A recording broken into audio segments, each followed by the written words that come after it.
Ministry माध्यम सेवा उपासना गौरव प्रशंसा करने आम सुंदर सुजोग समय दे प्रथम पिता पुत्र पवित्र आत्मा दिए साथे साथे आम महाशय को दिए परिचालना दायित्व एवं उपस्थित प्रत्येक नमस्कार प्रेज द लॉर्ड आसतु मु गोटे वाक्य अध्ययन करी आम आराधना सीधा सड़क आराधना करने समस्त विषय प्रार्थना करा आईब तार इकर 5 पद मो पालिक्रमे से भोजन दिन गत हुंते आईब से डकाई पवित्र कला वो अति प्रभात उठी से संख्या अनुसार होम बलि उत्सर्ग कला कारण आईब कहला होई पारे आंभर पुत्र माने पाप करिथिबे ओ मने मने परमेश्वर को परित्याग करिथिबे एही रूपे आईब सर्वदा कला।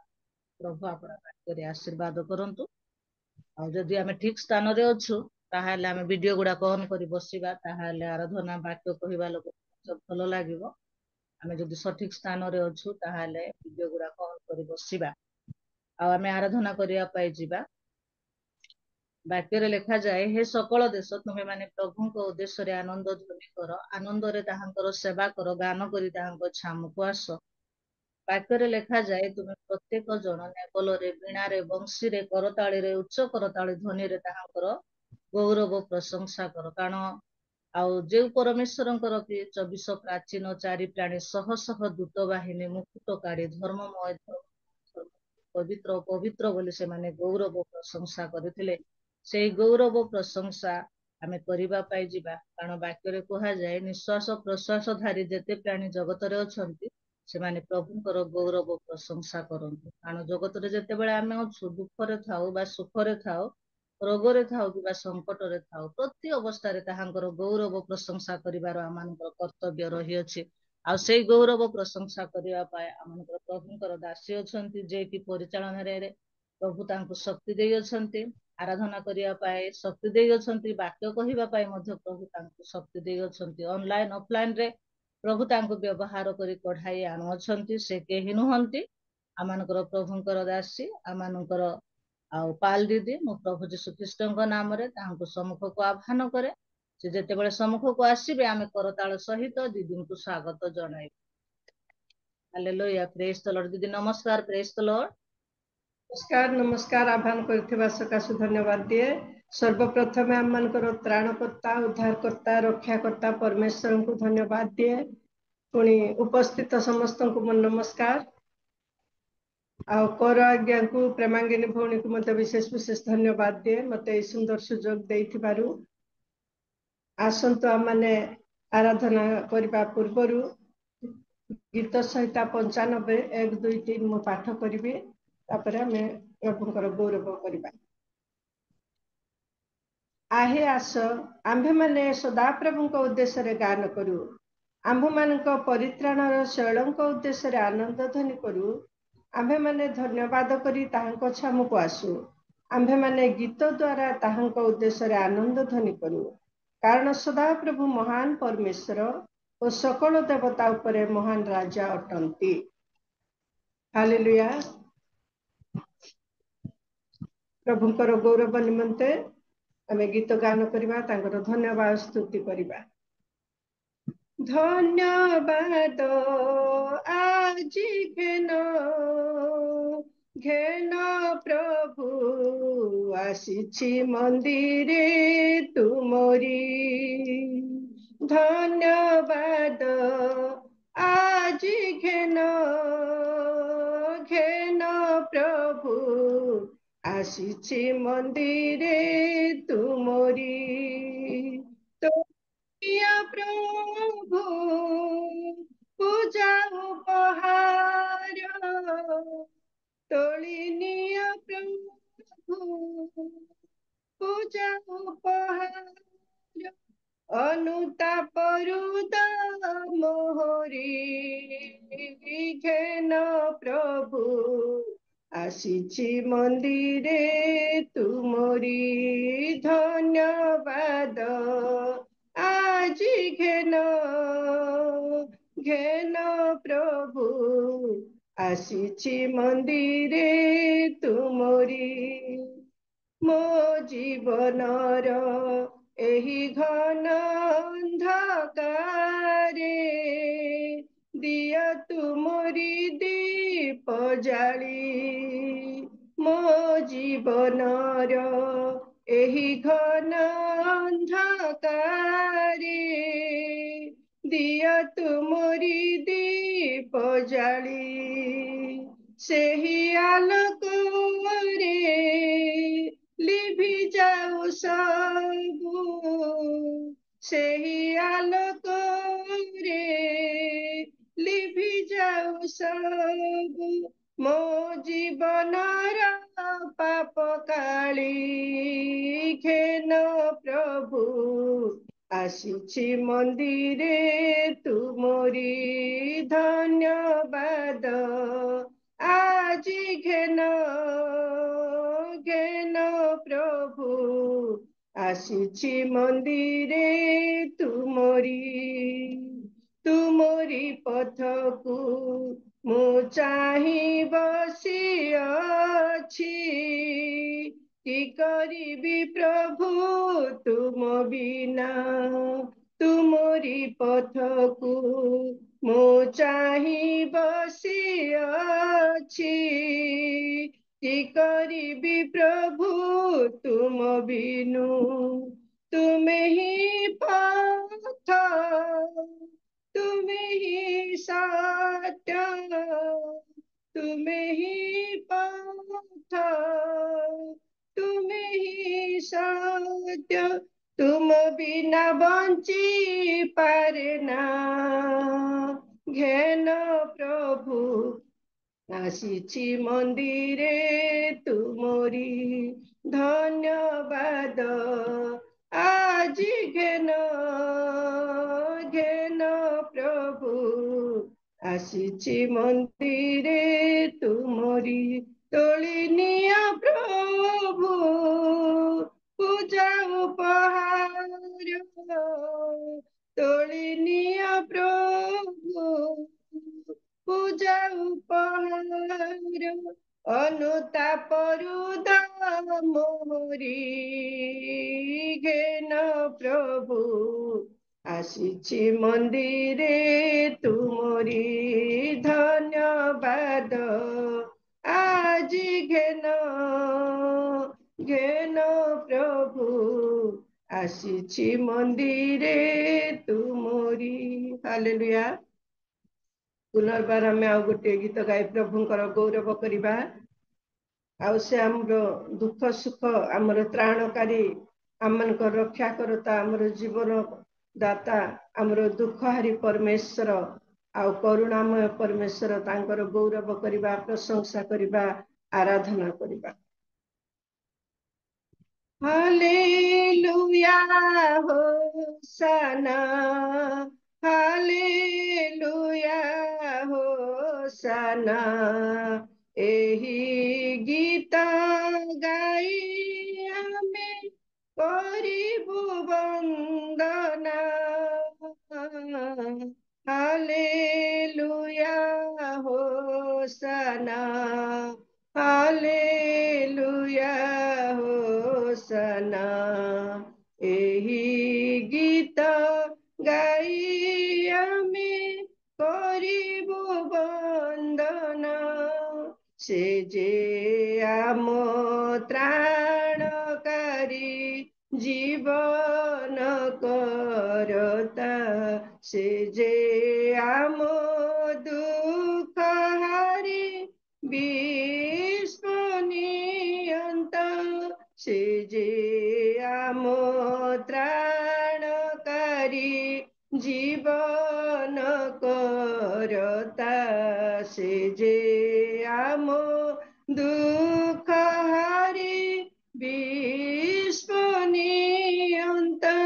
ଜୀବନେ ଯାହା ପାଇଛୁ ସବୁ ତାଙ୍କରି କରୁଣା, ଜୀବନେ ଯାହା ପାଇଛୁ ସବୁ ତାଙ୍କରି କରୁଣା। ଏହି ଗୀତ ଗାଇ ଆମେ କରିବୁ ବନ୍ଦନା।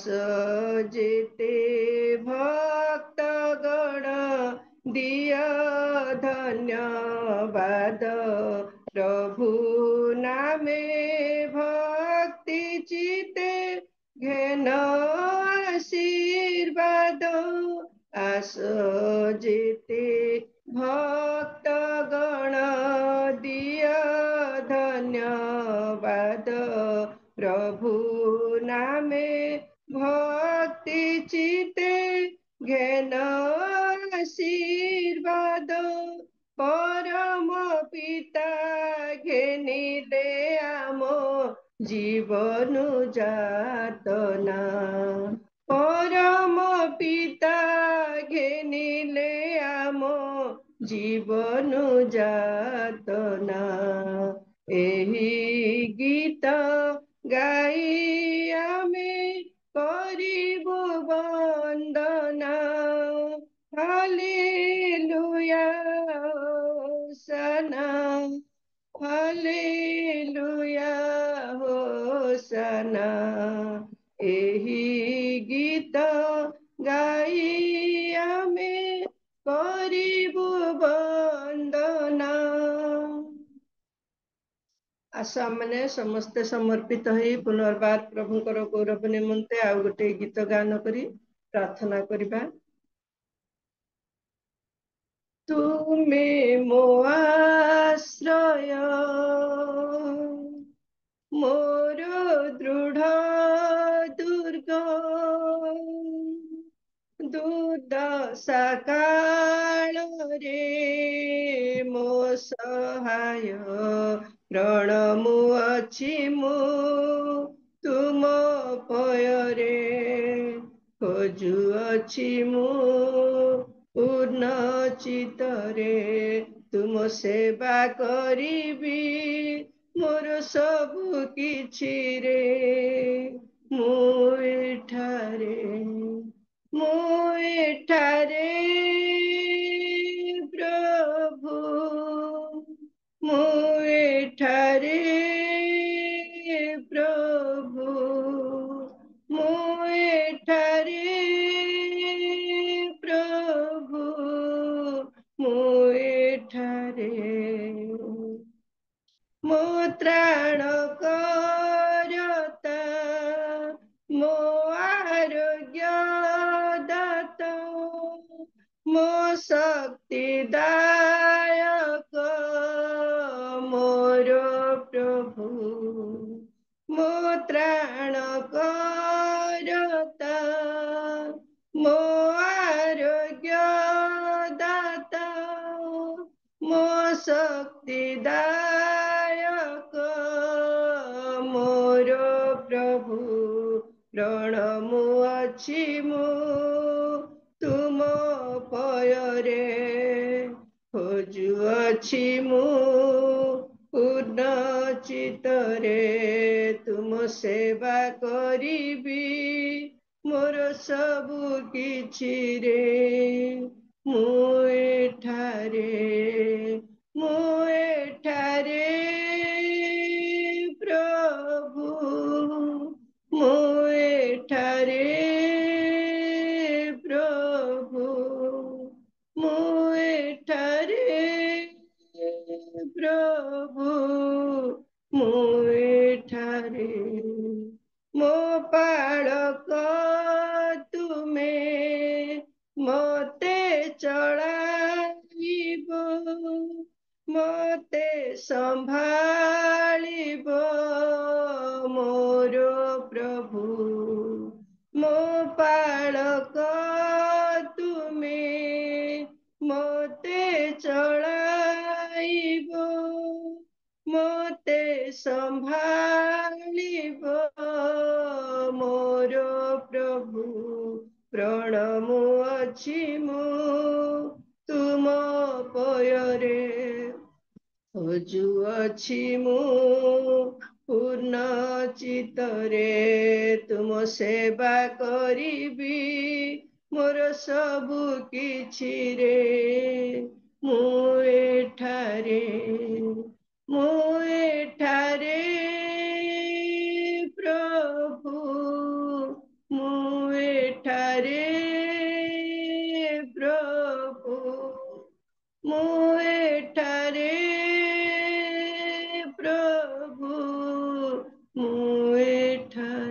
हालेलुया। धन्यवाद धन्यवाद धन्यवाद धन्यवाद पवित्र धार्मिक पिता तुमरी महानाम को धन्यवाद दउछु प्रशंसा करूछु गौरव करूछु राजा। वर्ष पर वर्ष मास पर मास दिन पर दिन मातार उदररू एपर्यंत आमको संभाली आसीअछ। आमर पालक चालक रक्षक है उद्धार करी समस्त प्रकार रोगरू संकटरू विपदरू दुर्घटनारू प्रिय प्रभु समस्त प्रकार समस्यार आमको संभाली प्रभु सुरक्षा मंगल आशीर्वाद दे आसुथिबारु धन्यवाद दउछि। आज सुंदर प्रभात देखाइल पिता तुमरी गौरव करबा निमंते सुंदर सुजोग देल प्रभु मो योग्य को धन्यवाद देउछि राजा। प्रभु आज उपासना रे तुमरी उपस्थिति रख तुम्हें आशीर्वाद अनुग्रह कर राजा। तुम्हें गौरवमय परमेश्वर प्रशंसा निवासी परमेश्वर राजा आराधना योग्य परमेश्वर प्रभु भयंकर भय योग्य परमेश्वर आम मानकर पालक चालक है आम मानकर जत्न तत्व नहीं आम मानकर भार बहन करी प्रतिटी अवस्था तुम्हें आमर संगरे रही उपकार करुथिबारु धन्यवाद देउछि। आम मानकर रक्षा करता उद्धार करता प्रिय प्रभु पिता तुम्हें दया कर प्रत्येक जेपरी तुम्हारी उपस्थिति अनुभव करि पारिबु प्रभु तुम्हें अनुग्रह कर प्रभु दया कर पिता हे मोर परमेश्वर परिचालना करुथिबा तुमरी दासी को मध्य बहुल रूप से आशीर्वाद कर तांको प्रभु तुम्हें अनुग्रह करिअछ परिचालना करिवार ज्ञान बुद्धि देइअछ तुम्हें तांको सहित रही प्रभु विषय को भय ज्ञान बुद्धि दे संभालुअछ धन्यवाद देउछि। से परिवार को मध्य आशीर्वाद कर प्रिय प्रभु प्रार्थना करुअछि आज तुमरी दासीर मुख बाछिअछ पिता तांको मुख पात्र तुम्हें कथा को मोर परमेश्वर प्रभु तुम्हें कथा कहबा परमेश्वर हे राजा तुमरी वाक्य प्रकाश करे प्रभु तुम्हें जीवित परमेश्वर कथा कहबा परमेश्वर दया कर आशीर्वाद कर जो विषय आम उणा पड़िअछु वाक्य द्वारा प्रभु तुम्हें सचेतन करी प्रभु दिन प्रतिदिन प्रभु यही सुंदर सुजोग देवछ तुमरी से आज दिन थाउ थाउ बेल थाउ थाउ तुमरी जीवंत वाक्य शुणा निमंते जेपरी आम प्रभु हृदय संचित करी रखी प्रभु आत्मिक दिगरे अभिवृद्धि हो पारिबु उद्धस्त विषय आसक्त हो पारिबु प्रत्येक को आशीर्वाद कर जो माध्यम जेते जोड़ी अछु प्रत्येक भार बहन करी सुस्थ स्वास्थ्य दे प्रभु तुमरी गौरव निमंते बंचिबा को दियो पोस्टाज्ञा परिवार को मध्य स्त्री दुईटी संतति को मध्य बहुल रूपे आशीर्वाद कर तांकर दर्शन तांकर चिंता तांकर बोझ उठाओ प्रभु तांकर समस्त सेवा कार्य तुम्हें आशीर्वाद अनुग्रह कर बोली प्रार्थना करुछि। प्रत्येक को आशीर्वाद अनुग्रह कर तुम्हारी उपस्थिति रखी आज उपासना रे तुम्हें गौरवान्वित हो बोली प्रिय प्रभु जीशु नाम रे छोट भिक्षा मागुछि आमेन। बहुत बहुत धन्यवाद सुजोग देथिबारु आ प्रभु को दया हेतु मो गत दिन मानकरे मो असुस्थ थिली एबे मध्य किछि दुर्बलता अछि प्रभु ए सुंदर सुजोग देले अनेक दिन हला मो जॉइन मध्य करि पारु नथिली आ उठी पारु नथिली आ प्रभु दया कले आज ए सुंदर सुजोग देले तांकर आ उपासना रे जोग देबा निमंते आराधना करबा निमंते आ प्रभु को नाम धन्य हो प्रत्येक को पुनर्बार नमस्कार।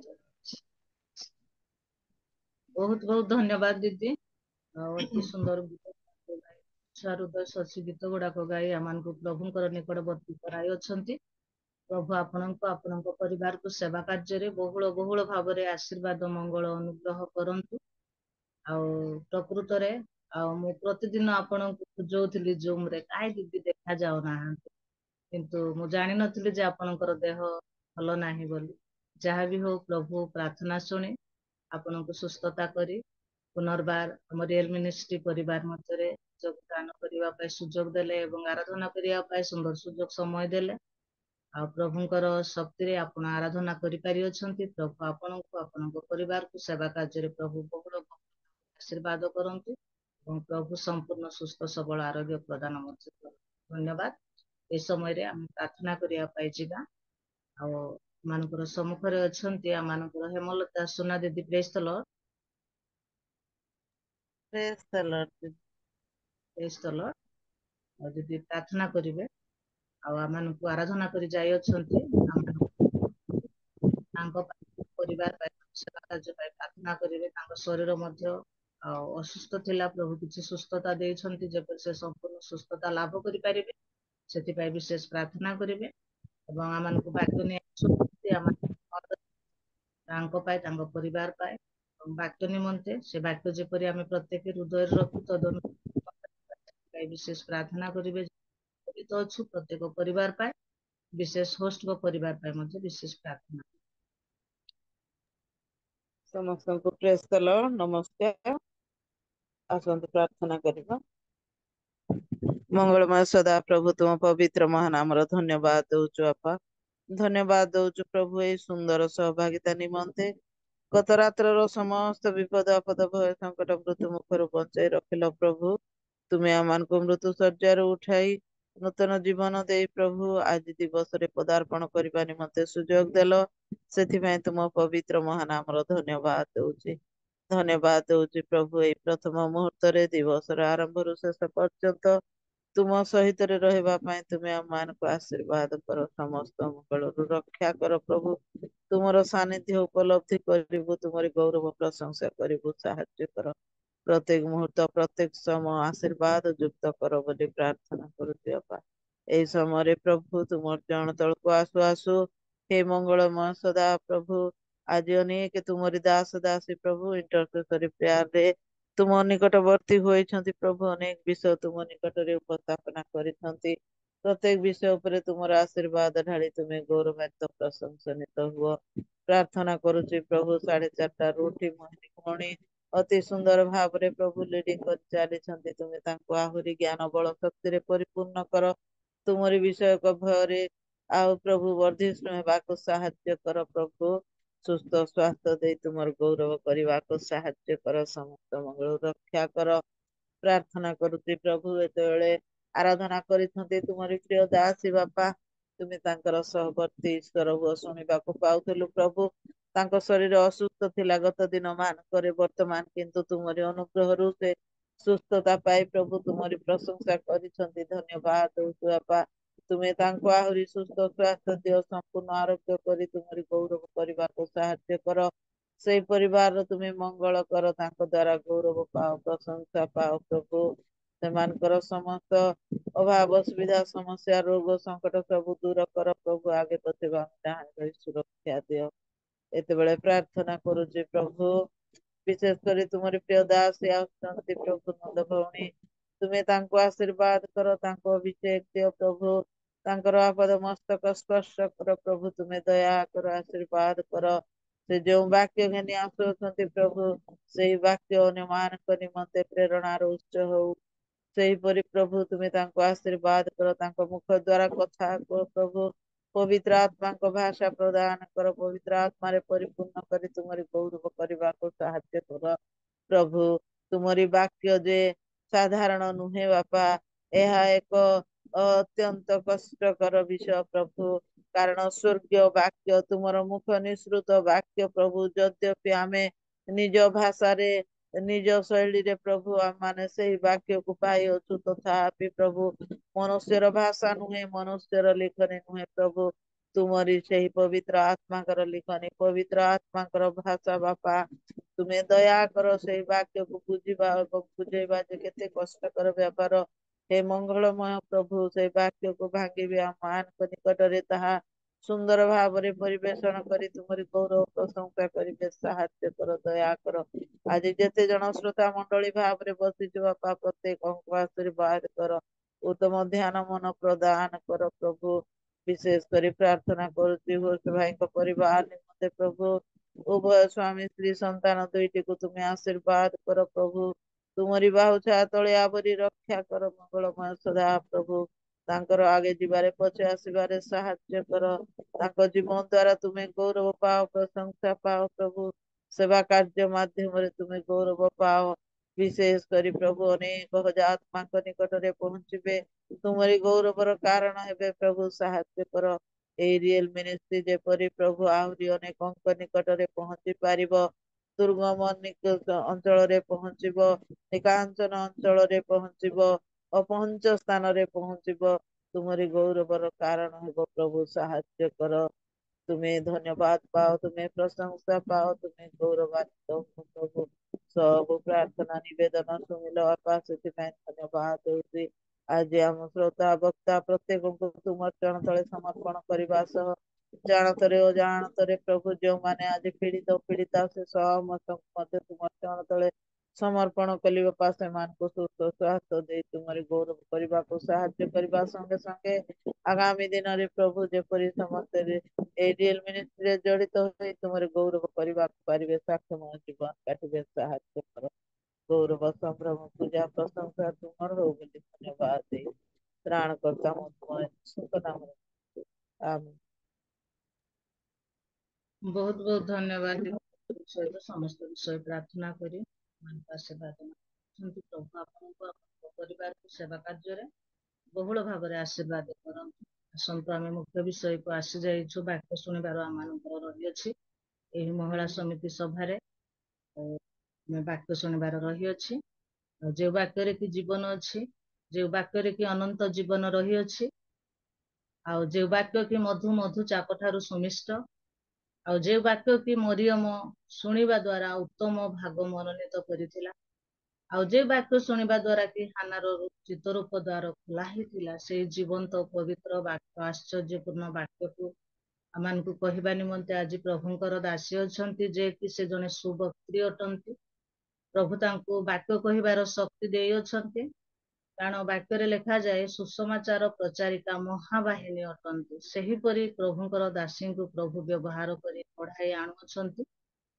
सेमाने जेतेबेले सम्मुख को आसंती आउ नुआ नुआ वाक्य नहीं प्रभुंकर दासी सम्मुख को आसंती तांकर वाक्य मन छुआ हृदय सरसी प्रभु तांको ऑनलाइन ऑफलाइन रे प्रभु व्यवहारित करी पढ़ाई आणुछंती आउ से केही नुहंती प्रभुंकर दासी आमानकर नंद दीदी मु प्रभु जीशु ख्रीष्टଙ୍କ नामରେ ସମ୍ମୁଖକୁ ଆହ୍ୱାନ କରେ ସେ ସମ୍ମୁଖକୁ ଆସିବା ପୂର୍ବରୁ ମୁଁ ଗୋଟେ ବାକ୍ୟ ଅଧ୍ୟୟନ କରିବି ତାପରେ ମୁଁ ଆହ୍ୱାନ କରିବା ପାଇଁ ଯିବି କାରଣ ଈଶ୍ୱରଙ୍କ ବାକ୍ୟ ଜୀବନ୍ତ ଓ କାର୍ଯ୍ୟ ସାଧକ ପୁଣି ଦ୍ୱିଧାର ଖड्ग ଠାରୁ ତୀକ୍ଷ୍ଣତର ଆଉ ପ୍ରାଣ ଓ ଆତ୍ମା ଗ୍ରନ୍ଥି ଓ ମଜାର ବିଚ୍ଛେଦ ପର୍ଯ୍ୟନ୍ତ ପରିଭେଦ ଏବଂ ହୃଦୟର ଚିନ୍ତା ଓ ଭାବର ସୂକ୍ଷ୍ମ ବିଚାରକ ଅଟେ। ପ୍ରଭୁ ଆପଣ ବାକ୍ୟରେ ଆଶୀର୍ବାଦ କରନ୍ତୁ।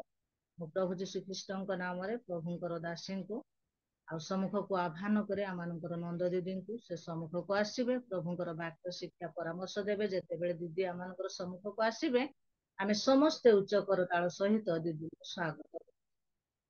ହାଲେଲୁୟା, ପ୍ରେଜ୍ ଦ ଲର୍ଡ। ନମସ୍କାର ଦିଦି, ପ୍ରେଜ୍ ଦ ଲର୍ଡ। नमस्कार। प्रभुଙ୍କ नाम गौरव हो। प्रातः काल प्रभु आମାନଙ୍କୁ ଦେଖିବାକୁ ଦେଲେ ଆଉ ସୁନ୍ଦର ସମୟ ଦେଇଛନ୍ତି, ସୁନ୍ଦର ସହଭାଗିତା ଦେଇଛନ୍ତି। ଘରେ ବସିକି ଅନଲାଇନ ରେ ଆମମାନେ ବିଭିନ୍ନ ସ୍ଥାନରୁ ଏକାଠି ହେଇକି ପ୍ରଭୁଙ୍କର ଉପାସନା କରିପାରୁଛୁ। ପ୍ରଭୁଙ୍କ ନାମକୁ ଗୌରବ ଦଉଛି ଆଉ ମତେ ମଧ୍ୟ ଏଇ ସୁନ୍ଦର ସୁଯୋଗ ପ୍ରଭୁ ଦେଇଛନ୍ତି ଆଜି ପ୍ରାତଃ କାଳରେ ତାଙ୍କ ପାଖେ ଆଣିବା ପାଇଁ। ପୁଣି ଆମମାନଙ୍କର ହୋଷ୍ଟ ଆଜ୍ଞାଙ୍କୁ ମଧ୍ୟ ପିଟର ସାର୍ଙ୍କୁ ମୁଁ ମଧ୍ୟ ଧନ୍ୟବାଦ ଜଣାଉଛି ମତେ ଏ ସୁଯୋଗ ଦଉଥିବାରୁ। ଅଳ୍ପ ସମୟ ମାନେ ଈଶ୍ୱରଙ୍କ ବାକ୍ୟକୁ ଶିକ୍ଷା କରିବା। ପୁଣି ସୁନ୍ଦର ପଦଟି ପଢୁଥିଲେ।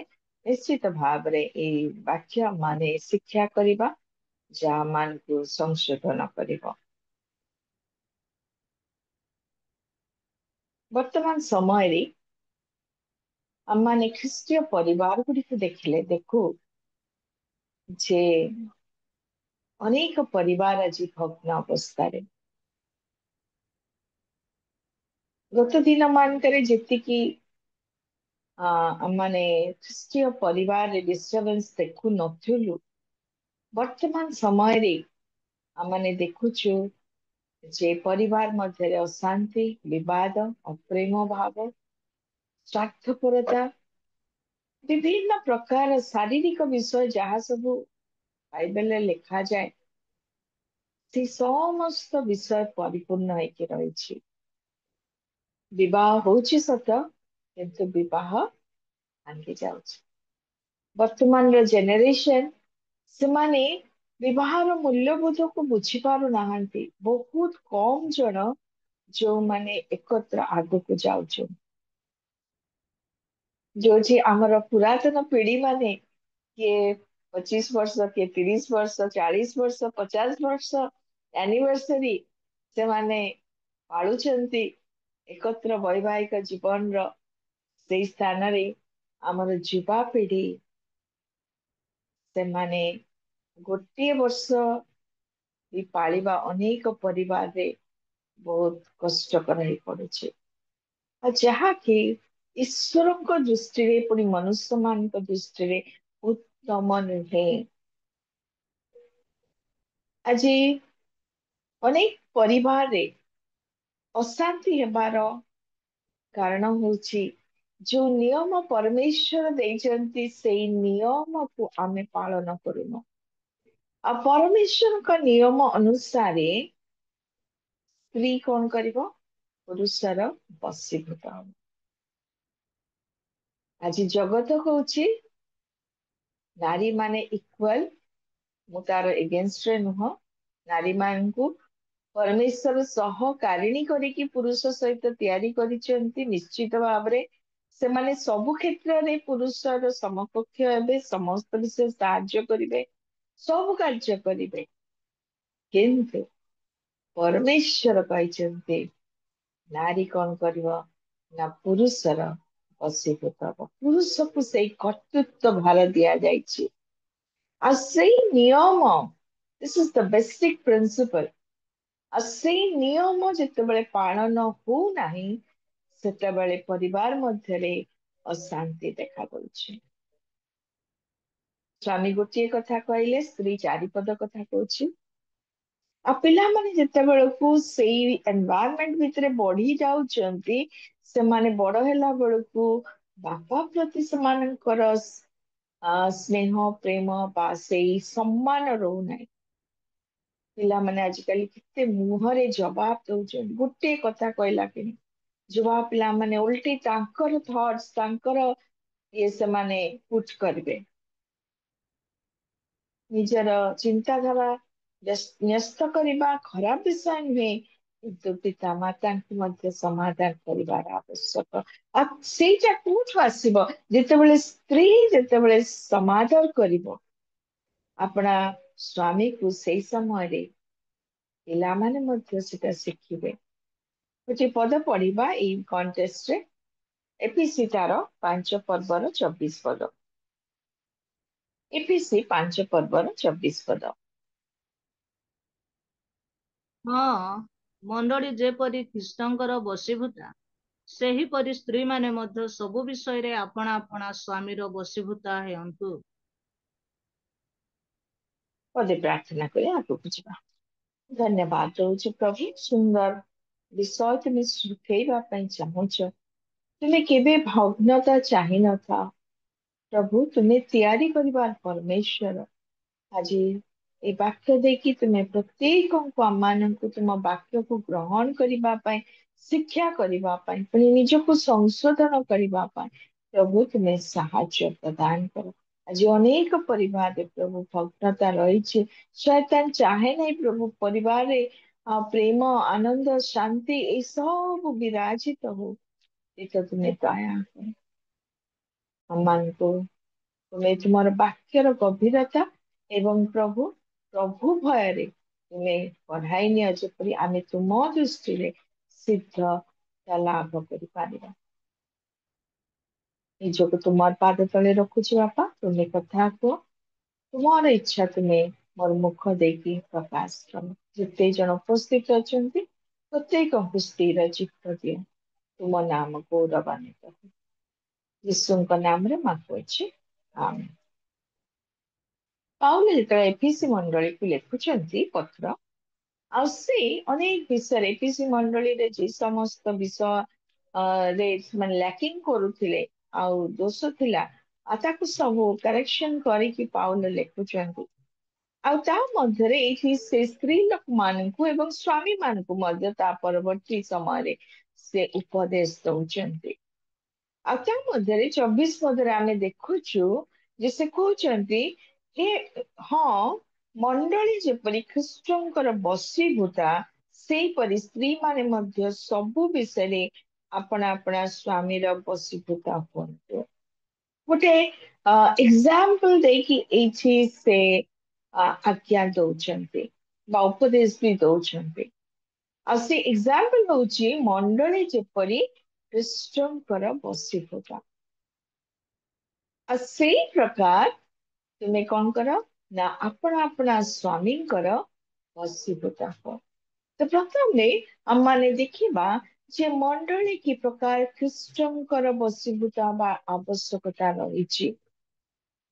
मंडली मध्य आज ଖ୍ରୀଷ୍ଟଙ୍କର ବଶୀଭୂତା ହେଇପାରୁନାହିଁ।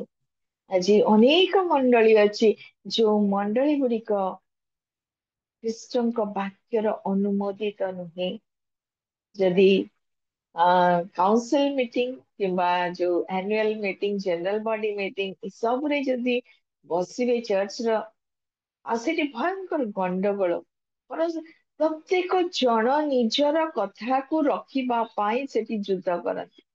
ମୁଁ କହିଲି ମୁଁ ଏଇ ପୋଜିସନରେ ଅଛି ଆଉ ମୋ କଥା କାହିଁକି ରଖାଯିବ এই ପ୍ରକାର ଅନେକ ବାଦ ବିବାଦ ଆଉ ସେଇ ସ୍ଥାନ ଗୋଟେ ରଣକ୍ଷେତ୍ର ପରି ସ୍ଥାନ ହେଇଯାଏ।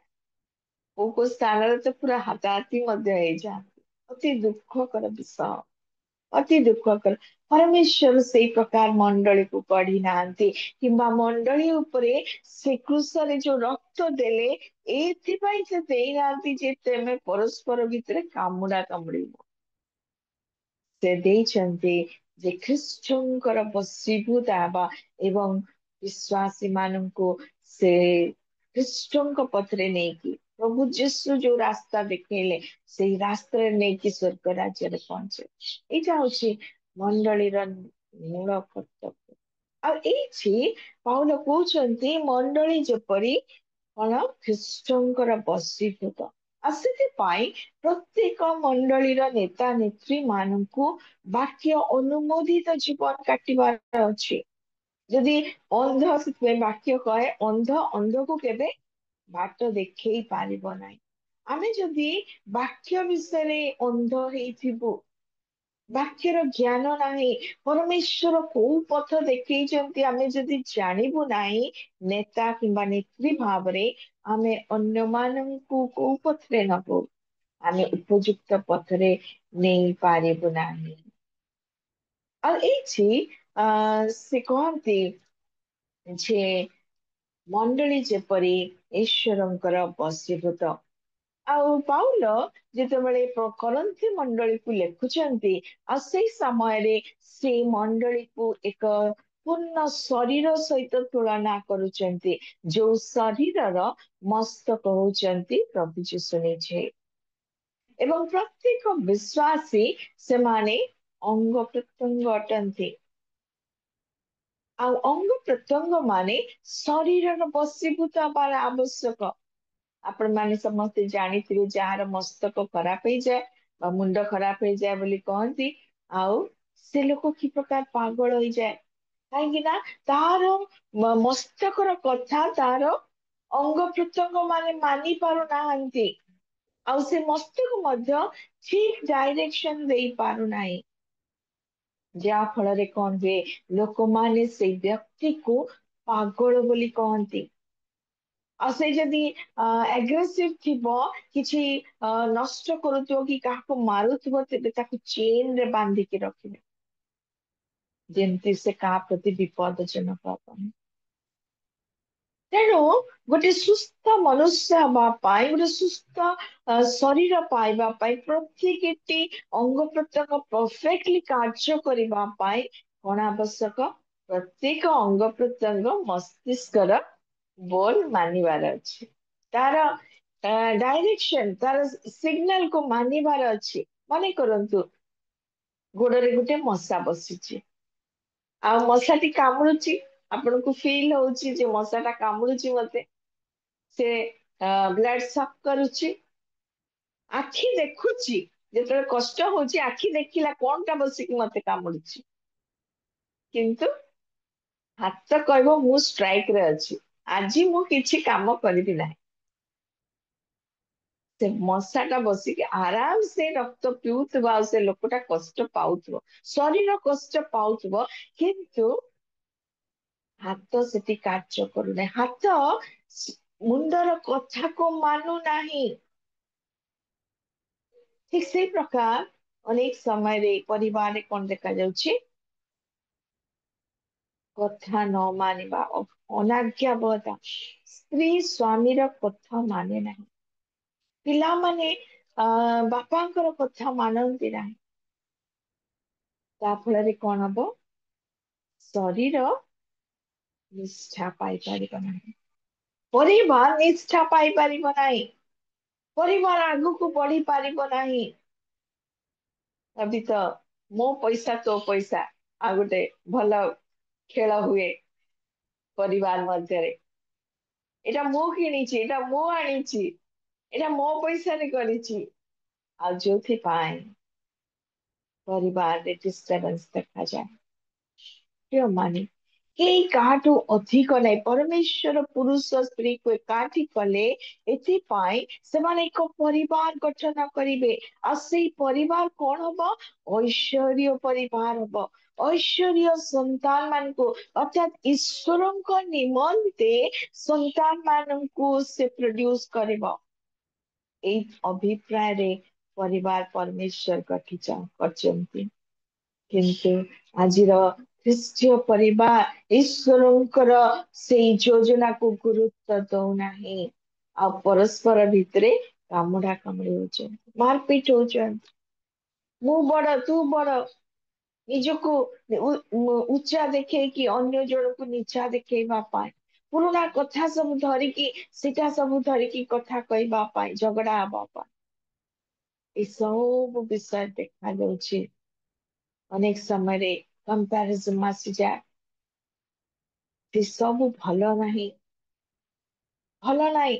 ମୁଁ ବି କମଉଛି, ତୁମେ ବି କମଉଛ, ମୁଁ କାହିଁକି ଏଇ କାମ କରିବି, ତମେ କାହିଁକି ଅଫିସରୁ ଆସିଲା ପରେ କାହିଁକି ନିଜେ ଚା ବନେଇକି ପିଇବ ନାହିଁ? ଛୋଟ କଥା, କିନ୍ତୁ ପରିବାର ଆଜି ଭାଙ୍ଗି ଦଉ ଛୋଟ ଛୋଟ ବିଷୟ ପାଇଁ।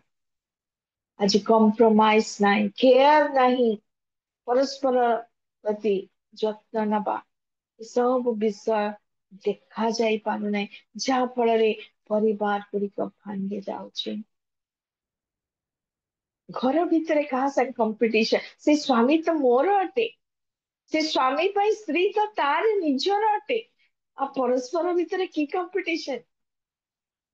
ସେଥିପାଇଁ ପାଉଲ ପ୍ରଥମ କରନ୍ତି ସେ 12 ପର୍ବରେ କହୁଛନ୍ତି, ଯଦି ସମସ୍ତ ଶରୀର 17 ପଦରେ କଣ ହବ? ଚକ୍ଷୁ ହେଇଯିବ, ଆଉ ଅଙ୍ଗ ପ୍ରତ୍ୟଙ୍ଗ କିଛି ନଥିବ, ଆଖି କାନ ନାକ ପାଟି ହାତ ଗୋଡ କିଛି ନାହିଁ, ସବୁ ଜାଗା ଆଖି ହେଇଗଲା, କମ୍ପିଟିସନ ଚାଲିଛି। ତାପରି ହେବି, ତାପରି ବାହାରେ ଯଦି ନେବର କିଛି ଦେଖିକି ଆସିଥିବେ, ତାପରି ଜିନିଷ ଦରକାର, ସବୁ ତାପରି ଦରକାର। ସ୍ଵାମୀ ଭାବୁଥିବ ତା ସ୍ତ୍ରୀ ଟା ବେଶୀ ସୁନ୍ଦର, ସ୍ତ୍ରୀ ଭାବୁଥିବ ତା ସ୍ଵାମୀ ଟା ବେଶୀ ଭଲ, ସବୁ କିଛି କରିଦଉଛି। ଆଉ ସେଥିପାଇଁ ପାଉଲ କହୁଛନ୍ତି, ଯଦି ସବୁ ଆଉ ଅଙ୍ଗ ପ୍ରତ୍ୟଙ୍ଗ ଯଦି ଚକ୍ଷୁ ହେଇଯାଆନ୍ତା, 17 ପଦ ଟିକେ ପଢିବ, ସମସ୍ତ ଶରୀର ଯଦି ଚକ୍ଷୁ ହୁଏ, ତେବେ ଶ୍ରବଣ କେଉଁଠାରେ? ସମସ୍ତ ଶରୀର ଯଦି କର୍ଣ୍ଣ ହୁଏ, ତେବେ ଆଘ୍ରାଣ କେଉଁଠାରେ? ପ୍ରଭୁ ପ୍ରତ୍ୟେକ ଅଙ୍ଗ ପ୍ରତ୍ୟଙ୍ଗକୁ ତାର କର୍ମ କରିବା ପାଇଁ ତିଆରି କରିଛନ୍ତି। ଏଠି କମ୍ପିଟିସନ ର କିଛି କଥା ନାହିଁ, କି ଷ୍ଟ୍ରାଇକ ରେ ଯିବାର କିଛି କଥା ନାହିଁ। ପ୍ରତ୍ୟେକ ଅଙ୍ଗ ପ୍ରତ୍ୟଙ୍ଗକୁ ପ୍ରଭୁ ତାର ନିଜର କର୍ମ ପାଇଁ ତିଆରି କରିଛନ୍ତି, ଯେପରି ପ୍ରତ୍ୟେକ ଜଣ କର୍ମ କରିବେ ଏବଂ ସମୁଦାୟ ଶରୀର ନିଷ୍ଠା ପାଇବେ। ପରିବାର ମଧ୍ୟ ଠିକ ସେଇ ପ୍ରକାର, ପିତାଙ୍କୁ ଦେଇଛନ୍ତି, ମାତା ଦେଇଛନ୍ତି, ପିଲାମାନଙ୍କୁ ଦେଇଛନ୍ତି, ଆଉ ପ୍ୟାରେଣ୍ଟସ୍ ମାନଙ୍କୁ ଦେଇଛନ୍ତି, ଗୁରୁଜନ ମାନଙ୍କୁ ଦେଇଛନ୍ତି, ଆତ୍ମୀୟ ମାନଙ୍କୁ ଦେଇଛନ୍ତି। ସମସ୍ତଙ୍କର ରୋଲ ରହିଛି ଭିନ୍ନ ଭିନ୍ନ। ବାପା ମା ହେଇଯାଇ ପାରିବନି, ମା ବାପା ବି ହେଇଯାଇ ପାରିବନି।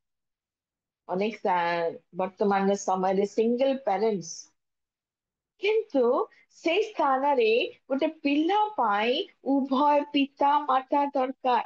ଆଉ ସେଇଟା ଜାଣି ପରମେଶ୍ୱର ଆଦମ ଏବଂ ହବାଙ୍କୁ ତିଆରି କରିଥିଲେ। ଯଦି ହବାର ଆବଶ୍ୟକତା ନଥାନ୍ତା, ତେବେ ଆଦମକୁ ଏକୁଟିଆ କରିକି ସେମିତି ସିଷ୍ଟମ କରିଥାନ୍ତେ, ଆଦମ ଠାରୁ ପିଲା ଜନ୍ମ ହେଇଥାନ୍ତା ବା ପ୍ରଡ୍ୟୁସ ହେଇଥାନ୍ତା କୌଣସି ବି ଉପାୟ। ଯଦି ଆଦମଙ୍କର ଆବଶ୍ୟକତା ନଥାଇ ଯଦି କେବଳ ହବାଙ୍କର ଆବଶ୍ୟକତା ଥାନ୍ତା, ତେବେ ପ୍ରଭୁ ସେମିତି କିଛି ସିଷ୍ଟମ କରିଥାନ୍ତେ। କିନ୍ତୁ ବର୍ତ୍ତମାନ ଜେନେରେସନ କହୁଛନ୍ତି ଆମକୁ ସ୍ୱାମୀ ଦରକାର ନାହିଁ, କେତେବେଳେ ସ୍ୱାମୀ କହୁଛି ମତେ ସ୍ତ୍ରୀ ଦରକାର ନାହିଁ, ଆଉ ପିଲାମାନଙ୍କୁ ଆମେ କଣ କରିବୁ, ସିଙ୍ଗଲ ପ୍ୟାରେଣ୍ଟସ ଆମେ ପଢେଇ ନବୁ। ଈଶ୍ୱରଙ୍କର ନିୟମ ବିରୁଦ୍ଧରେ ଯେତେବେଳେ କାର୍ଯ୍ୟ ହୁଏ, ସେଇ ସମୟରେ କଣ ହବ, ସେଇ ପରିବାର ଭାଙ୍ଗିଯିବ। ଆଉ ଏଇ ସବୁ କାରଣ ପାଇଁ ଯେତେବେଳେ ପରିବାର ଭିତରେ କମ୍ପିଟିସନ ଆସି ଯାଉଛି, ପରିବାର ଭିତରେ ଯେତେବେଳେ ସହନଶୀଳତା, ଯତ୍ନ ନେବାଟା, ପ୍ରେମ କରିବାଟା, ଏସବୁ ଯେତେବେଳେ ଉଣା ପଡି ଯାଉଛି, ସେତେବେଳେ ପରିବାର ଭାଙ୍ଗି ଯାଉଛି।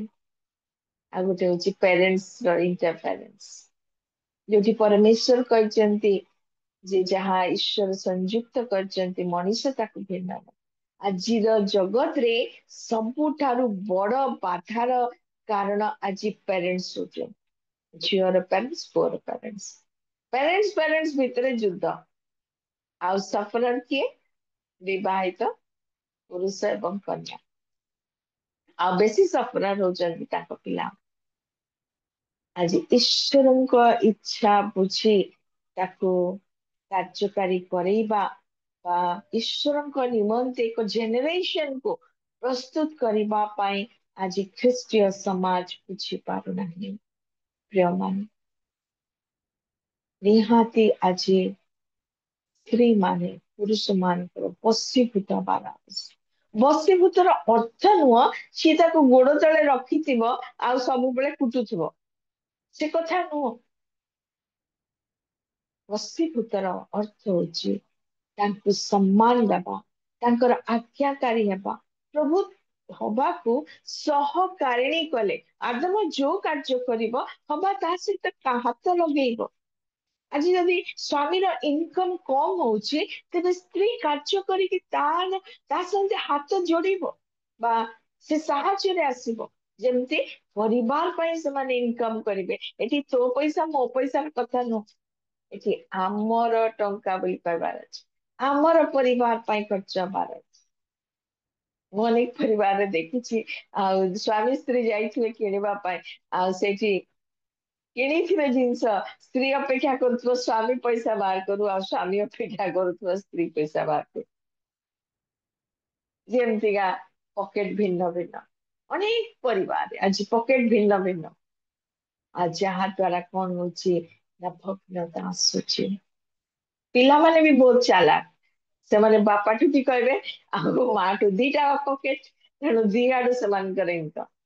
ଆଉ ତା ଫଳରେ କଣ ହଉଛି ନା ପିଲାମାନେ ମଧ୍ୟ ନଷ୍ଟ ହେଇଯାଉଛନ୍ତି।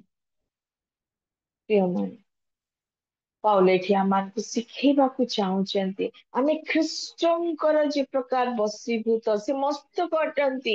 ଆମେ ଯଦି ମସ୍ତକର କଥା ଯଦି ନ ମାନିବୁ, ତେବେ ଆମେ କାର୍ଯ୍ୟ କରିପାରିବୁନି। ଯଦି ମସ୍ତକରୁ ଅଙ୍ଗ ପ୍ରତ୍ୟଙ୍ଗ ଛିନ୍ନ ହେଇଯିବ, କଣ ହବ, ହାତ ଗୋଡ କାର୍ଯ୍ୟ କରିବ। ପ୍ୟାରାଲିସିସ୍ ପେସେଣ୍ଟ ମାନେ ଯୋଉଠି ମସ୍ତକ କାମ କରୁନାହିଁ, ସେଠି ହାତ ଗୋଡ ବି ଗଲା। ଆମମାନଙ୍କୁ ଜାଣିବାକୁ ପଡିବ, ଆମକୁ ବଶୀଭୂତ ହବା, ତାହା ଈଶ୍ୱରଙ୍କ ନିୟମ ଅଟେ। ଆମେ ଆମର ଇଗୋ, ଆମର ଗର୍ବ ଅହଙ୍କାରରେ ଆମେ ନିଜ ଇଚ୍ଛା ଅନୁସାରେ ଚାଲିପାରିବା ନାହିଁ। ଆମେ ବିଶ୍ୱାସୀ ଅଟୁ, ଆମେ ପ୍ରଭୁଙ୍କୁ ଆମର ଜୀବନ ଦେଇଛୁ ଏବଂ ତାଙ୍କୁ ଡ୍ରାଇଭର କରିଛୁ। ପ୍ରଭୁ ତୁମେ ଯେମିତି ଆମକୁ କଢେଇ ନବ, ଆମେ ତୁମ ପଛେ ପଛେ ଯିବୁ ସେମିତି। ଆମେ କହିପାରିବାନି ପ୍ରଭୁ ତୁମେ ଡ୍ରାଇଭର ସିଟ ରୁ ବାହାର, ଆଉ ମୁଁ ମୋ ଜୀବନ ପାଇଁ ଡ୍ରାଇଭର ହେଇକି ବସିବି, ଆଉ ମୁଁ ମୋର ଇଚ୍ଛା ଅନୁସାରେ ନିଜ ଜୀବନକୁ ନେଇଯିବି। ଆମେ ଏଇ କଥା କହିପାରିବା ନାହିଁ। ଆମକୁ ବଶୀଭୂତ ନିହାତି ହବାର ଅଛି।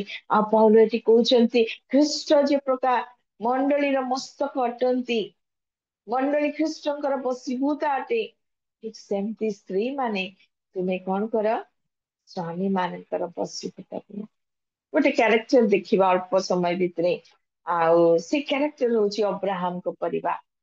ଅବ୍ରାହମଙ୍କ ପରିବାରରେ ଆମେ ଅନେକ ଗୁଡେ ସ୍ତ୍ରୀ ଦେଖୁଛୁ। ତାଙ୍କର ପ୍ରକୃତ ନିଜ ସ୍ତ୍ରୀ ତ ସାରା ଥିଲେ, ଯାହାକୁ କି ସେ ଉର୍ ଦେଶରୁ ଆସିଲା ବେଳକୁ ନେଇକି ଆସୁଛନ୍ତି।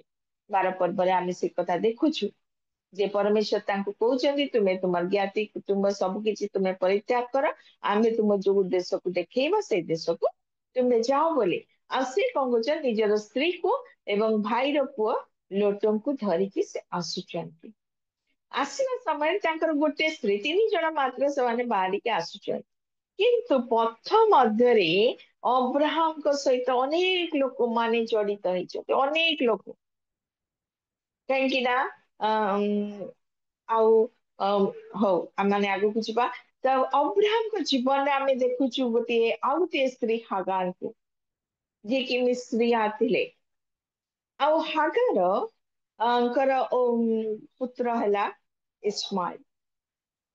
ଆଉ ଗୋଟେ ସ୍ତ୍ରୀକୁ ଆମେ ଦେଖିବାକୁ ପାରୁ ଆଦି ପୁସ୍ତକ 25 ପର୍ବରେ, ତାଙ୍କ ନାଁ ହଉଛି କଟୁରା। ଅବ୍ରାହମ କଟୁରା ନାମ୍ନୀ ଆଉ ଏକ ସ୍ତ୍ରୀକୁ ବିବାହ କରିଥିଲେ। 25 ପର୍ବର 1 ପଦରେ ଲେଖାଯାଉଛି। ଆଉ ଇଏ ମଧ୍ୟ ପଥ ମଧ୍ୟରେ ଅବ୍ରାହମଙ୍କ ସହିତ ଜଡିତ ହେଇଛନ୍ତି। ବାହାରିଲା ବେଳକୁ ନା ହାଗାର ଥିଲେ ନା କଟୁରା ଥିଲେ, କେବଳ ସାରି ଥିଲେ, ବା ପରବର୍ତ୍ତୀ ସମୟରେ ସାରା ହେଲେ। କେବଳ ସାରା ଥିଲେ। କିନ୍ତୁ ପରବର୍ତ୍ତୀ ସମୟରେ ଆମେ ଦେଖୁଛୁ ଯେ ଅବ୍ରାହମଙ୍କ ଜୀବନରେ ଏଇ 2 ଜଣ ଯୋଗ ଦଉଛନ୍ତି ସ୍ତ୍ରୀ ଭାବରେ। ଅନେକ ଦାସ ଦାସୀ ତାଙ୍କର ଥିଲେ ବାଟରେ, ପଥ ମଧ୍ୟରେ ଅନେକ ଦାସ ଦାସୀ ଜଡିତ ହେଲେ। ଏଇ 2 ଜଣ ମଧ୍ୟ ଦାସୀ ହିସାବରେ ସେମାନେ ଜଡିତ ହେଇଥିଲେ। କିନ୍ତୁ ପରବର୍ତ୍ତୀ ସମୟରେ ହାଗାର କୁ ସାରା ନିଜେ ଆଣିକି ତାଙ୍କୁ ବାହା କରୁଛନ୍ତି, ତାଙ୍କ ଠାରୁ ପୁତ୍ର ହବ ବୋଲି। ଆଉ ଅବ୍ରାହମ କଟୁରାକୁ ସେ ପରବର୍ତ୍ତୀ ସମୟରେ ବିବାହ କରୁଛନ୍ତି। ତେବେ ଅଳ୍ପ ସମୟ ଏଇ କଟୁରାଙ୍କ ଜୀବନରେ ଆମେ ବସିବୁ, ତାର ଜୀବନ ଦେଖିବ, ଗୋଟେ କମ୍ପାରେଟିଭ ଷ୍ଟଡି କରିବୁ ହାଗାରଙ୍କ ଜୀବନ ଆଉ କଟୁରାଙ୍କ ଜୀବନ। ହାଗାରଙ୍କ ଜୀବନରେ କଣ ନଥିଲା ଆଉ ସେ କଣ ଲ୍ୟାକ୍ କଲେ, ଆଉ କଟୁରାଙ୍କ ଜୀବନରେ କଣ ଥିଲା ଆଉ ସେ କଣ ଗେନ୍ କଲେ। ପରମେଶ୍ୱର ଅବ୍ରାହମକୁ ପ୍ରମିସ ଦେଇଛନ୍ତି, ଆମେ ତୁମକୁ ବହୁ ଜାତିର ପିତା କରିବୁ, ମହାପିତା କରିବୁ, ଆଉ ଅନେକ ଜାତି ବହୁ ଜାତିର ପିତା କରିବୁ। ଏଇ ପ୍ରମିସ ଦେଇକି ଅବ୍ରାହମ ଯାତ୍ରା କରୁଛନ୍ତି। ଆଉ ସେ ପ୍ରମିସ କୁ କି ପ୍ରକାର ଫୁଲଫିଲ କଟୁରା କରୁଛନ୍ତି ଦେଖିବା। 25 ପର୍ବ ମୋ ସହିତ ଯଦି ଖୋଲିବେ ଆପଣ ମାନେ, ଆଉ ସେଠି ଲେଖା ହଉଛି ଅବ୍ରାହମ କଟୁରା ନାମ୍ନୀ ଏକ ଆଉ ଗୋଟିଏ ସ୍ତ୍ରୀ ବିବାହ କରିଥିଲେ। ଏଠି ସ୍ପଷ୍ଟ ଭାବରେ ଲେଖାଯାଉଛି। ହାଗାରଙ୍କ ବିଷୟରେ ମଧ୍ୟ ଲେଖାଉଛି ସାରା ନେଇକି ତାଙ୍କୁ ବିବାହ କଲା, କାରଣ ପରମେଶ୍ୱରଙ୍କ ଦୃଷ୍ଟିରେ ବେଭିଚାର କର୍ମ ଘୃଣାର ବିଷୟ ଅଟେ। ଆଉ ପରମେଶ୍ୱର ଆଜ୍ଞା ମଧ୍ୟ ଦେଇଛନ୍ତି, ତୁମେ କଣ କରିବ ନାହିଁ, ବେଭିଚାର କରିବ ନାହିଁ। ଅର୍ଥାତ ନିଜର ସ୍ତ୍ରୀ ଥାଉ ଥାଉ ଆଉ ଏକ ସ୍ତ୍ରୀ ସହିତ ତୁମେ ଶାରୀରିକ ସମ୍ପର୍କ ରଖିବ ନାହିଁ। କିନ୍ତୁ ବିବାହର ପରିସର ମଧ୍ୟରେ ସେ ସ୍ତ୍ରୀ ଅଟେ, ସେଠି କୌଣସି ପାପ ନୁହେଁ। ଆଉ ସେଇ ସମୟର କଲଚର ଅନୁସାରେ ସେମାନେ ଆଉ ବେଶୀ ସ୍ତ୍ରୀ ମାନଙ୍କୁ ଗ୍ରହଣ କରୁଥିଲେ, ସେଟା କୌଣସି ପ୍ରକାର ଭୁଲ ନୁହେଁ। ହାଗାରଙ୍କ କେସରେ କୋଉ ବା କଟୁରାଙ୍କ କେସରେ ପରମେଶ୍ୱର କୋଉଠି ବି କହିନାହାନ୍ତି ଯେ ଅବ୍ରାହମ ଏକ ଭୁଲ କାମ କରିଛନ୍ତି ବୋଲି।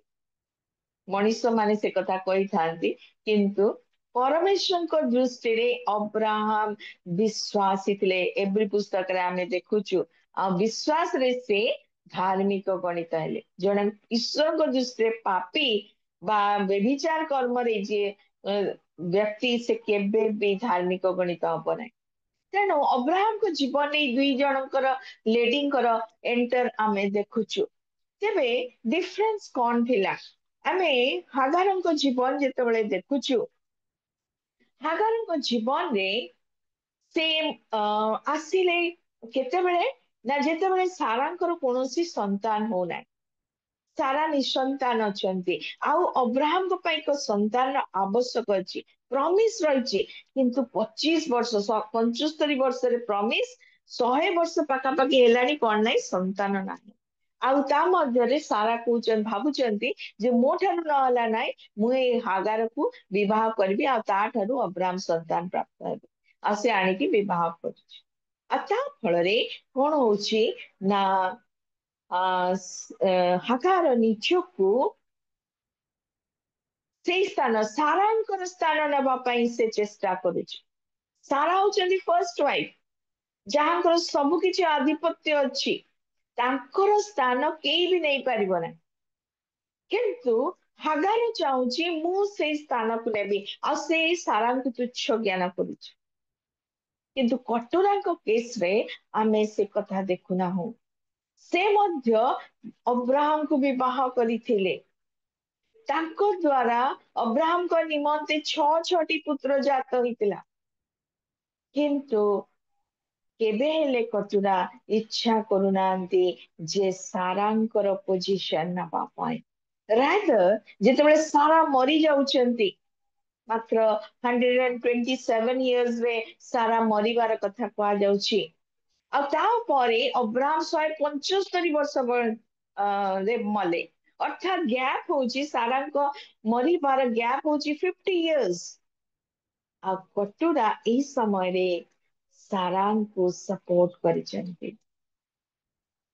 ସାରା ସରି ଭୁଲ କହିଲି, ଏଇ ସମୟରେ ଅବ୍ରାହମକୁ ସେ ସପୋର୍ଟ କରିছে। ସାରାଙ୍କର ଆବସେନ୍ସ ରେ, ସାରା ଯେତେବେଳେ ମରି ଯାଇଛନ୍ତି, ସେତେବେଳେ ଏଇ କଟୁରା ଅବ୍ରାହମକୁ ସପୋର୍ଟ କରିଛନ୍ତି ଆଜ ଏ ୱାଇଫ। ଗୋଟେ ବଡ ପରିବାର, ଏଇ ଭିତରେ ବହୁତ ବଡ ତାଙ୍କର ପରିବାର ହେଇଯାଇଛି। ଆଉ କଟୁରା ତାଙ୍କର ସ୍ୱାମୀକୁ ସେ ସପୋର୍ଟ କରୁଛନ୍ତି, ପରିବାରର ସେଇ ମଙ୍ଗକୁ ଧରିଛନ୍ତି। କାହିଁକି ନା ଅବ୍ରାହମ ତାଙ୍କର ନିଜର ସ୍ତ୍ରୀ, ପ୍ରଥମ ସ୍ତ୍ରୀ ସାରାଙ୍କୁ ସେ ହରେଇ ଦେଇଛନ୍ତି। କିନ୍ତୁ ହାଗାରର କେସରେ ଆମେ ସେ କଥା ଦେଖୁନାହୁଁ। ହାଗାର ଯେତେବେଳେ ସେ ପୋଜିସନ ପାଉଛି ଅବ୍ରାହମଙ୍କ ସ୍ତ୍ରୀ ରୂପେ, ସେ ସାରାଙ୍କୁ ତୁଚ୍ଛ ଜ୍ଞାନ କରୁଛି। ଆଉ ସେ ଦୂତ ମଧ୍ୟ ତାକୁ ଆଲର୍ଟ କରୁଛନ୍ତି, ତୁମେ କଣ କର, ଘରକୁ ଫେରିଯାଅ। ସେ ଘର ଛାଡିକି କନଫ୍ଲିକ୍ଟ ହେଇଛି, ଆମେ ଜାଣିଛୁ ସେ ଷ୍ଟୋରି ସବୁ। ସେ ଘର ଛାଡି ଚାଲି ଯାଉଛନ୍ତି, ଦୂତଙ୍କ ସହିତ ଏନକାଉଣ୍ଟର ହଉଛି। ଆଉ ଦୂତ କହୁଛନ୍ତି ତୁମେ ଘରକୁ ଫେରିଯା, ବସ୍ତିଭୂତ ହେଇକି ରୁହ। ତଥାପି ଆମେ ହାଗାରଙ୍କ ଜୀବନରେ ବସ୍ତିଭୂତତା ଦେଖୁନାହୁଁ। ଯେତେବେଳେ ପୁତ୍ର ହେଇଯାଇଛି ଇସ୍ମାଇଲ, ବଡ ବି ହେଇଗଲାଣି, 14 ବର୍ଷର ଗ୍ୟାପ ଇସାହାକ ଠାରୁ। ଆଉ ଇସାହାକର ଜନ୍ମ ଆଉ ଗୋଟିଏ ସମସ୍ୟା ଆଣୁଛି ହାଗାରଙ୍କ ଜୀବନରେ। ବର୍ତ୍ତମାନ କିଏ ଅଧିକାରୀ ହବ ପ୍ରପର୍ଟିର? ଅବ୍ରାହମଙ୍କ ସମ୍ପତ୍ତିର କିଏ ଅଧିକାରୀ ହବ? ଆଉ ସେ ଏଇ 14 ବର୍ଷ କାଳ ଏଇ ପ୍ରକାର ବିଷ ସେ ପୁରେଇଛନ୍ତି ଇସ୍ମାଇଲ ଭିତରେ। ଇସ୍ମାଇଲ ମଧ୍ୟ କଣ କରୁଛି ନା, ସେ ତୁଚ୍ଛ ଜ୍ଞାନ କରିବାକୁ ଆରମ୍ଭ କରିଛି। ସେ ଟିନ ଏଜର ଅଛି। ଆଉ এই ପ୍ରକାର ପରିସ୍ଥିତି କ୍ରିଏଟ ହେବାର ଆମେ ସେଇ ପରିବାରରେ ଦେଖୁଛୁ। କାରଣ ହାଗାରଙ୍କ ଜୀବନରେ ବଶୀଭୂତତାର ଆତ୍ମା ଆମେ ଦେଖି ପାରୁନାହୁଁ। ଆଉ ତା ଫଳରେ କଣ ହଉଛି, ହାଗାର ଘର ଛାଡିବାକୁ ପଡୁଛି। ପରମେଶ୍ୱର ମଧ୍ୟ ଜାଣିଲେ ହାଗାରର ମନର କୁଟିଳତା। ଆଉ ଯେତେବେଳେ ସାରା କହୁଛି ଯେ ଅବ୍ରାହମକୁ ତୁମେ ଏମାନଙ୍କୁ ବାହାର କରିଦିଅ ଘରୁ, ସେତେବେଳେ ପରମେଶ୍ୱର ମଧ୍ୟ ଅବ୍ରାହମକୁ କହିଲେ ତୁମେ ସାରାର କଥା ଶୁଣ, କାରଣ ଇସ୍ମାଏଲ ତୁମର ଅଧିକାରୀ ହବ ନାହିଁ। ଆମେ ତାକୁ ବହୁ ବଂଶ କରିବା, ଆମେ ତାକୁ ସେପରେଟ ବଂଶ କରିବା, କାରଣ ସେ ତୁମର ଔରସ ଜାତ।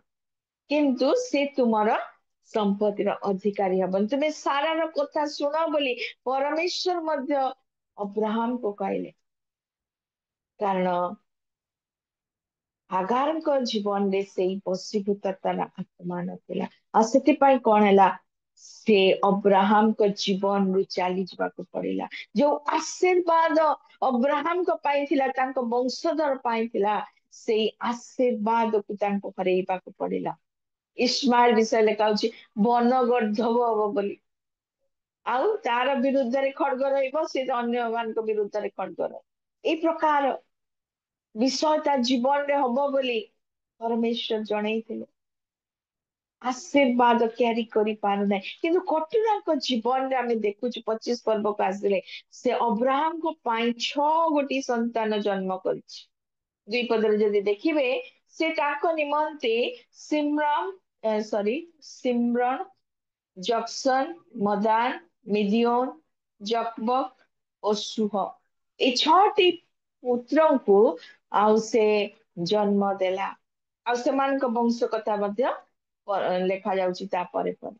ତେବେ ଏମାନଙ୍କ ଦ୍ଵାରା କଣ ହଉଛି ନା, ଯେ ସଦାପ୍ରଭୁ ଯୋଉ ପ୍ରତିଜ୍ଞା ଦେଇଛନ୍ତି ଅବ୍ରାହମକୁ ଯେ ଆମେ ତୁମକୁ ବହୁ ବଂଶ କରିବା, ଇସାହାକ ଏକ, ଇସ୍ମାଇଲ ଏକ, କିନ୍ତୁ ପ୍ରତିଜ୍ଞା ରହିଛି ବହୁ ବଂଶ କରିବା। ଦେଖନ୍ତୁ କଟୁରାର 6ଟି ପୁତ୍ର ସେମାନେ କଣ କରୁଛନ୍ତି ନା ପୂର୍ବ ଦେଶରେ ସ୍ପ୍ରେଡ କରୁଛନ୍ତି, ଆଉ ତାଙ୍କର ବଂଶ ବୃଦ୍ଧି ପାଉଛି। ଆଉ ସେଇ ଦ୍ଵାରା କଣ ହଉଛି ନା ଈଶ୍ୱରଙ୍କର ଆଜ୍ଞା ସଫଳ ହଉଛି। ବହୁ ବଂଶ କରିବାରେ କଟୁରାଙ୍କର ହାତ ରହିଛି, କାରଣ ସେ ବଶୀଭୂତ ହେଇକି ରହିଲେ। ସେ ପରିବାର ଭିତରେ ଅଶାନ୍ତି ଥିଲା, ସେ ପରିବାର ଭିତରେ ବିଭିନ୍ନ ବିଷୟ ଥିଲା, କିନ୍ତୁ ସେ ସେସବୁ ଆକ୍ସେପ୍ଟ କରି ନେଇଛନ୍ତି, ସେ ସବୁକୁ ଗ୍ରହଣ କଲେ, ସେ ବିଦ୍ରୋହ କଲେ ନାହିଁ ହାଗାରଙ୍କ ପରି। ଆଉ ତା ଫଳରେ କଣ ହେଲା, ସେ ସ୍ୱାମୀଙ୍କ ପାଇଁ ଯୋଉ ପରମେଶ୍ୱରଙ୍କର ଆଶୀର୍ବାଦ ଥିଲା, ଆମେ ତୁମକୁ ବହୁ ବଂଶ କରିବା, ଆଉ ସେଇ ପ୍ରତିଜ୍ଞାକୁ ସେ ସଫଳ କରୁଛନ୍ତି। ଆଉ ତାଙ୍କ ଭିତରେ 3 ଜଣ ପୁଅଙ୍କୁ ଆମେ ଦେଖୁଛୁ, ଜଣଙ୍କ ନାଁ ହଉଛି ମିଦିଓନ, ମିଦିଓନ ଆଉ ସୁହ, ଆଉ ଗୋଟେ ପୁଅର ନାଁ, ଆଉ ସେଇ ଜକ୍ସନ ର ପୁଅ ନାଁ ହଉଛି ଦଦାନ। ଏଇ 3 ଜଣଙ୍କ ବିଷୟରେ ଅଳ୍ପ ଆମେ ଟିକେ ଚିନ୍ତା କରିବା। ଆମେ ଦେଖୁଛୁ ଏଇ ମିଦିଓନ ପରବର୍ତ୍ତୀ ସମୟରେ ଅବ୍ରାହମଙ୍କ ଠାରୁ ଜାତ ଇସାହାକର ବଂଶକୁ ସାହାଯ୍ୟ କରୁଛନ୍ତି।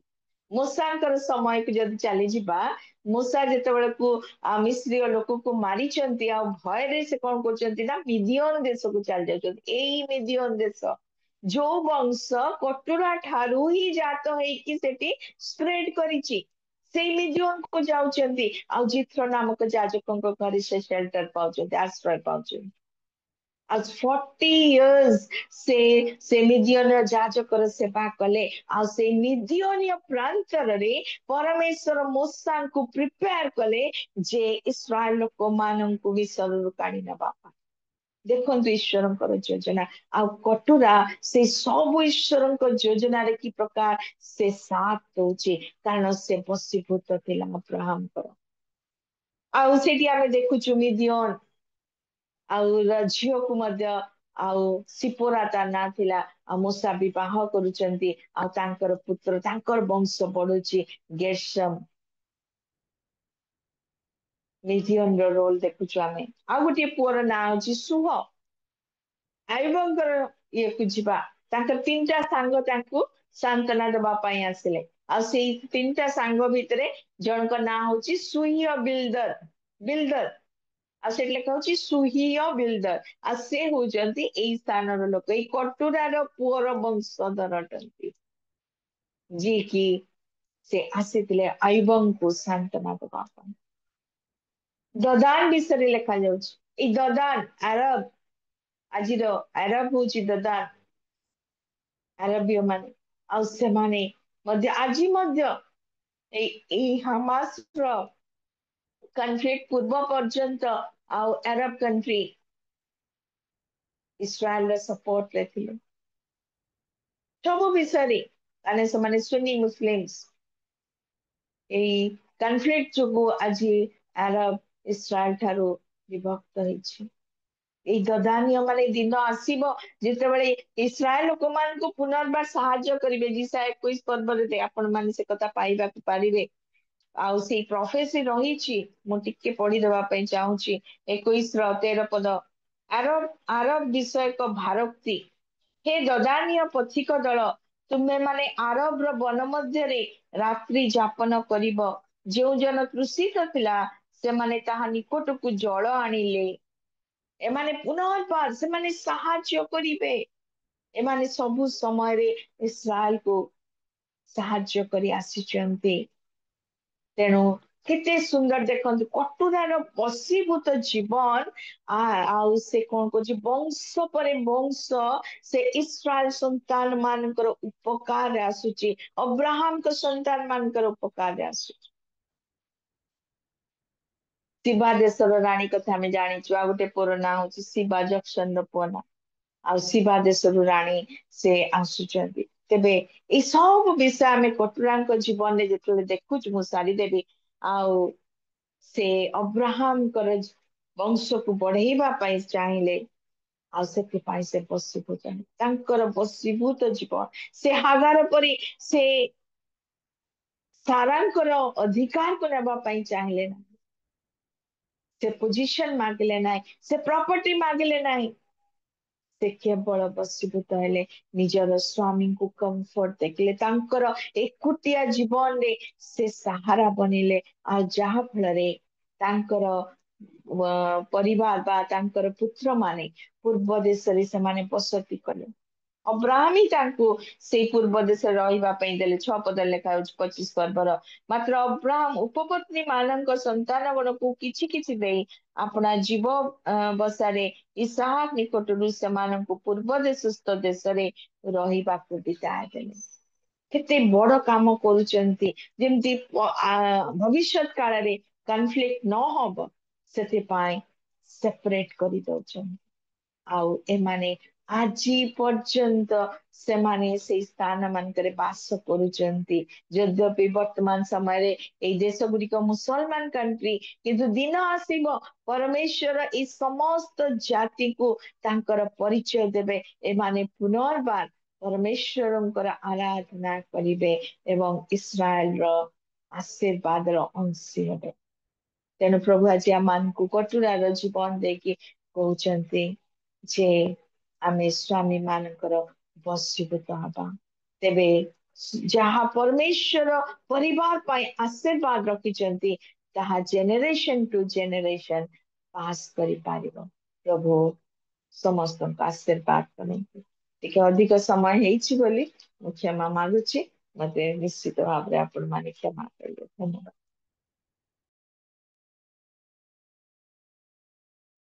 ବହୁତ ବହୁତ ଧନ୍ୟବାଦ ଦିଦି।